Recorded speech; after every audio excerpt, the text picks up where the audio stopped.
Hi, everybody, and it's an amazing privilege to be here, and I feel very, very honoured. So thank you all for being here, and thanks to the organisers for inviting me.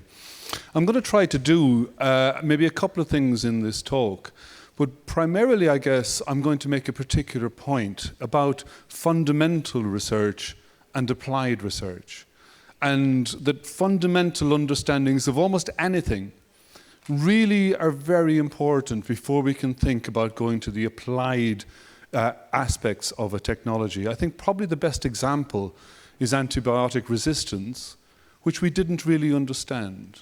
When antibiotics came along, we didn't quite understand that resistance could also come along afterwards. And now we have a particular situation where we're trying to fix this up. And perhaps we overused antibiotics because we didn't appreciate the full biology of the whole technology. The world is facing a bunch of different problems, and among them, we have things like antibiotic resistance, we have the need to make new energy, and we have a bunch of other things like decarbonizing the planet, so making sort of the planet a little bit less hostile for lots of organisms. Those are key priorities, I think, for humanity right now. And I'm going to argue that one of the players in this could be microorganisms. In the long history of the planet, microorganisms have radically changed this planet twice. There have been two great oxygenation events. So early Earth was completely anaerobic, no free oxygen. And very early on, some microorganisms caused that to change, and it became what we might call microaerophilic, a little bit of oxygen. And sometime later, thanks to photosynthesis, we had the second great oxygenation event. And it has absolutely transformed this planet. The air we breathe now has oxygen in it, thanks to microorganisms being able to photosynthesize, and later on, plants doing this. So microorganisms are tremendously powerful. And over the last 20 years, we've gotten to know their genomes quite a bit. And that's led to a particular understanding of microorganisms today. And towards the end of my talk, I'm going to argue that that understanding can be used, along with technologies like AI, to really, really change how we do some things. But let's go back a little bit first of all. This is 1977, November the 3rd, 1977, front page of the New York Times, a scientist called Carl Woese. He looks very relaxed, doesn't he, with his shoes on. If I was on the front page of the New York Times, I'd like to be doing this as well, but sadly that might never happen. But what he did was he got the very first inclination of what the evolutionary history of life on the planet was really like. Because up to then, microorganisms weren't really part of the story. Bacteria, Kevin has talked to us about bacteria, they weren't much of the story. We didn't know how to analyze them. And Carl Woese got the first genetic sequences.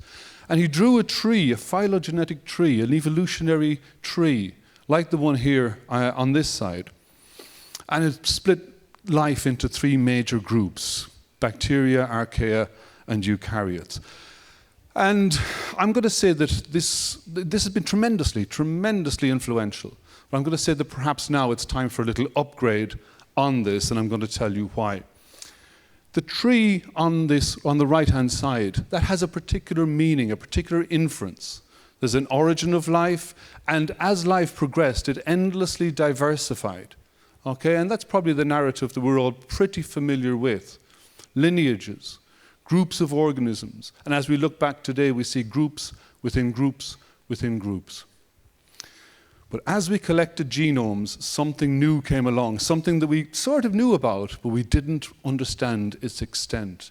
And that's what we might call merging of evolving objects, horizontal gene transfer, the ability for genetic material to jump from one organism to another, sometimes being carried by a virus, sometimes being carried by another little piece of DNA called a plasmid, and sometimes organisms just take DNA up from the environment and incorporate it into their own genomes. A few years ago, we did an analysis of lots and lots of genetic material to look at this sort of phenomenon. And what we think now is that life isn't so much a tree, it's a network. And that's quite important for our understanding, because if life was tree-like, we might think that when we modify genetic material, we'd have one sort of outcome. But if it's not tree-like, then perhaps that has another meaning. And I'll get to that meaning in a second. This really is what I think life looks like on the planet. Every one of those circles is a family of genes. Okay? Some of these families are rather big, and they're found in lots of organisms. Some of them are a little bit smaller. The lines that are between the families indicate when they have swapped DNA, or when they've exchanged genetic material, or when they have merged together to form a new kind of gene or a new genetic sequence. And when we take thousands of genomes and hundreds of thousands of families, and we look at their relationships, they look a little bit more like this. Not so much a tree. I want to emphasize that embedded in this there is some tree-likeness, but overall I think it's a network. That has changed our interpretation of life and what life might actually mean. About 23 or 4 years ago, the first E. coli genome was sequenced. Are you familiar with E. coli, Escherichia coli? It's a gut bacterium that's very, very common. The first genome was sequenced. Then somebody sequenced another genome, and then somebody sequenced a third genome. How much genetic material did those 3 genomes have in common? Only about 40% of the genes were common to all 3 individuals of E. coli. The rest were either found in only 2 or found in 1. Massive amounts of genetic diversity in what we would call a bacterial species. If we found 2 humans that only shared 40% of their DNA, one of them couldn't be a human, it would have to be a fish. Okay? So very, very diverse. As we progressed along, we figured out that many, many, many bacterial species don't have a genome. They've got a pangenome. They've got a set of genes that are core to all the members, and a set of genes that are found in some, but not all. And many of them are just found in one genome. E. coli now, we have sequenced maybe some hundreds of thousands of E. coli genomes. Only about 1,000 genes are common to all E. coli. About 100,000 different genes are common to some. Genetic diversity in prokaryotes, it's wild. It really is. It's extraordinary. It's something we never, ever expected. It's a situation where data proved our theories to be a little bit wrong. We expected there to be a genome for a species, maybe with some variation, but what we're seeing is extraordinary variation. And this has led to a debate over the last 20 years. I represent this as a Venn diagram. So the question is, the accessory genes, the ones that are not core, are they truly contributing something to the E. coli, or are they just maybe the bacterial equivalent of junk DNA? And I've argued for quite some time that they really are selected, they really are useful, and they're doing something, and perhaps we don't know what this is yet. I guess at this point you might be thinking, so what? So what if life is a tree, or if life is a network, or if pangenomes exist? Why should I care? What is it going to mean? And so on. If genes are in a genome and most of them are just junk, or they've been carried in by a virus and deposited and they're not really serving any function, that has one meaning. But if all of this genetic diversity is selected, that is to say that the genes work well together, but they don't work well together everywhere, if it's selected, then this might mean that there are combinations of genes found in these accessory genomes that are sort of floating around or moving around between different species and different isolates, but they actually really do something. And if that is the case, then perhaps we can use them. So several years ago, we started thinking about gene co-occurrence in these pangenomes to see, did some genes promote the presence of other genes? We developed some software, as you do, and it was developed here by Fiona Whelan. This is the bacterium Pseudomonas aeruginosa. Okay, it's a bacterium that's a real problem for cystic fibrosis patients. It's often found in the lung, causing disease. These are a sample of 200 genomes that come from Canada in this particular case. And we've taken a look at the co-occurrence of particular genes with each other to see, is it all random or are there particular patterns? And if there were patterns, that would begin to be interesting because they might have a meaning. Taking a look at some of these genomes, and I've just taken a look at, if you like, 2 teams of genes, the short answer is yes. In these genomes, we find collections of genes that seem to work well together. So we've got 2 teams of genes. Unfortunately, they're slightly the same color. They could be a little bit different. I might have to fix that up. But we're finding this pattern again and again and again. Within these pangenomes, there are sets of genes, and some isolates have them, some isolates do not have them. But again and again and again, they're acquiring the same kinds of genes within a particular team or within a particular collection.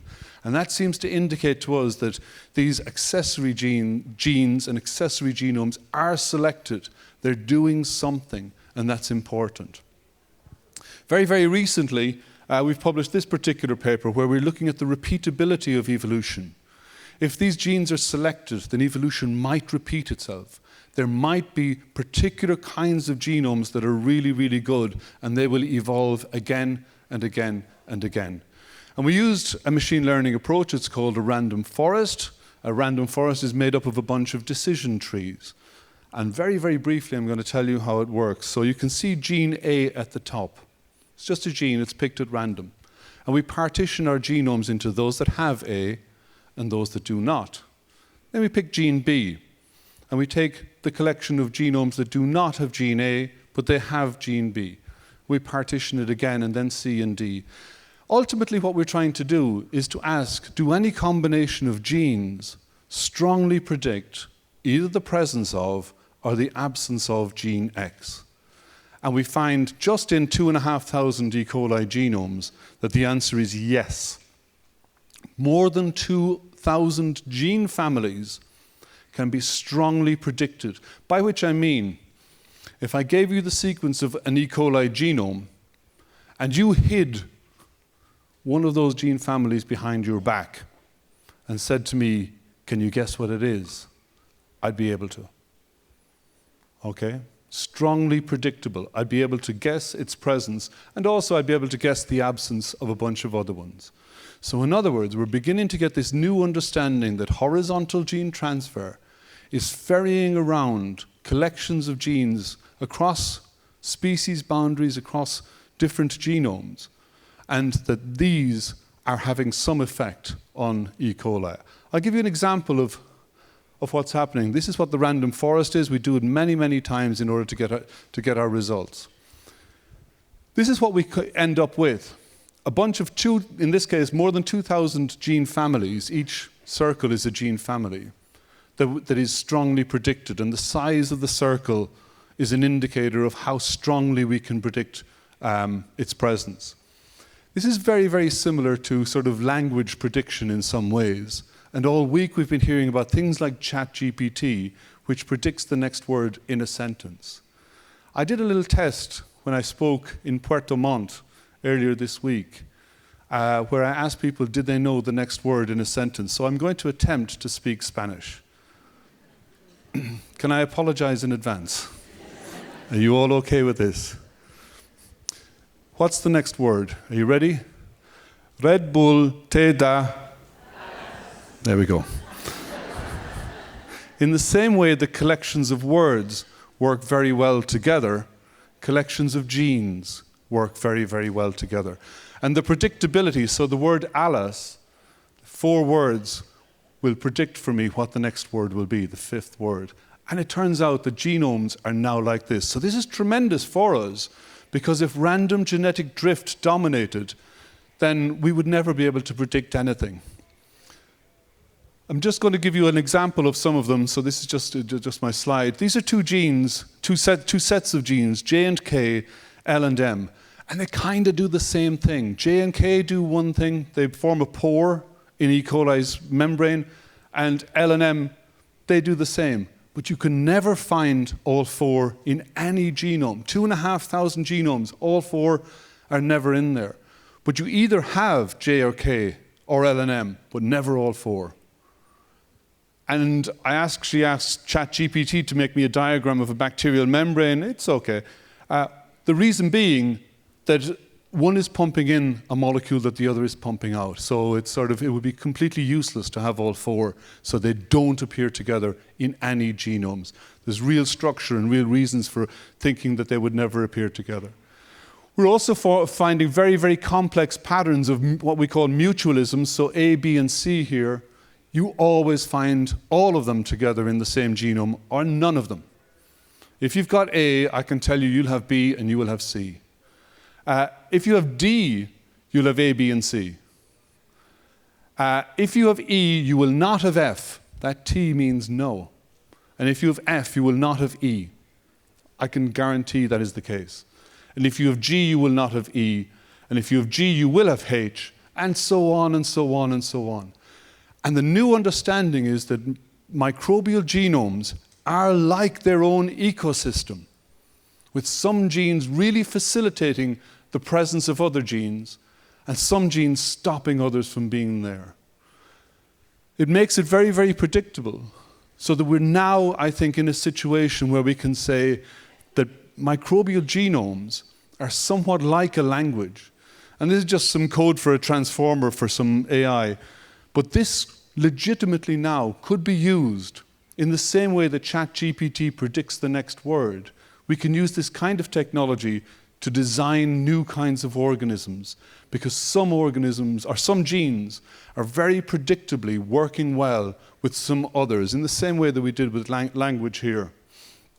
And so the bottom line is that this new understanding will help us to design, develop, and implement new kinds of AI technologies that are necessary, I think, at this point, in particular for things like designing new targets for antibiotics, designing new antibiotics, decarbonizing the planet, designing through synthetic biology new ways of making new kinds of energy, and maybe even new products of other kinds.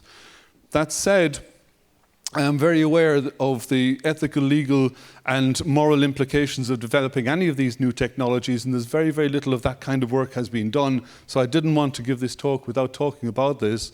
The data sets right now are absolutely infinitesimally tiny compared to the data sets that people like OpenAI use, and so there's still a lot of work there.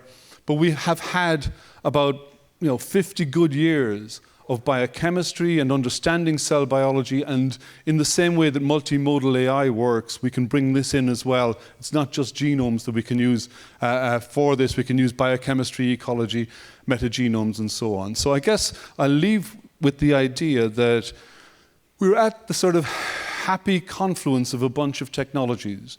Genomics has gotten to a particular stage. Computational biology has gotten to a particular stage.